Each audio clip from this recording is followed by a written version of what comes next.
great. Before we dive deep into the content and how to source and find your content and post engaging content that your fans love, the important thing to talk about is licensing.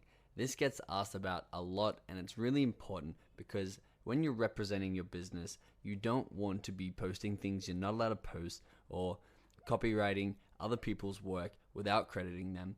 And we want to make sure that you are familiar with the rules of Instagram before we go ahead and post on there.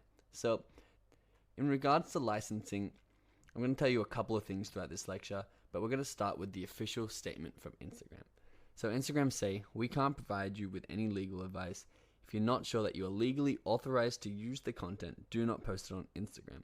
Posting copyrighted content without permission might be a violation of the law. If you've already posted it, you should remove it from Instagram.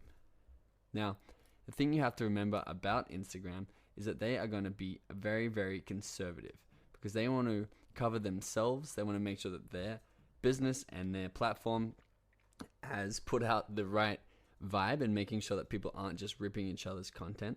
So I'm officially, in making this course, going to agree with Instagram because I have to and say that don't use anything that you don't have permission for, and make sure that you are not using copyrighted or trademarked content on your Instagram page. With that being said though, there are a lot of people out there, the majority of people, probably 95% of people on Instagram who are using stuff that is not essentially theirs. Now, the purpose of social media is something to explore in this lecture, and it's important to know that sharing something on social media and helping something go viral is generally a great thing. If you were a photographer and you took a really cool photo and someone promoted it to their audience, crediting you and linking back to your Instagram profile, and that went really big and it got you 10,000 followers, and then their fans shared it and it went really big and got you another 10,000 followers, and people now love your work, that is inherently a great thing.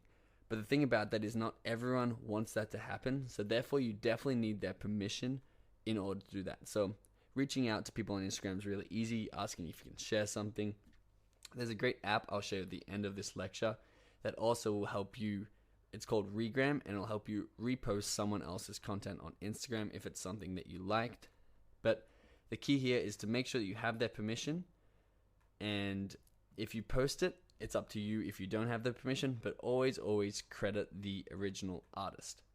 Because that way, if your post blows up, you're not going to get a lot of hate or backlash or Instagram suspending or banning your account because you are stealing other people's work. So always credit the original artist, even if you do or don't have permission to use that content.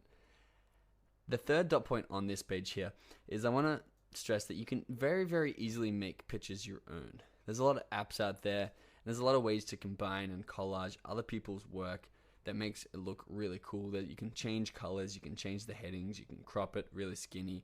There's a lot of ways to edit these photos to make them yours and to overcome the copyright on these photos. So make sure that you are using that too if you're trying to share something that you don't have permission to share. And the last dot point here is using public domain images. There are tens of millions of images out there which are really amazing that your fans will love and will engage with if you're trying to source your content from online or from other people.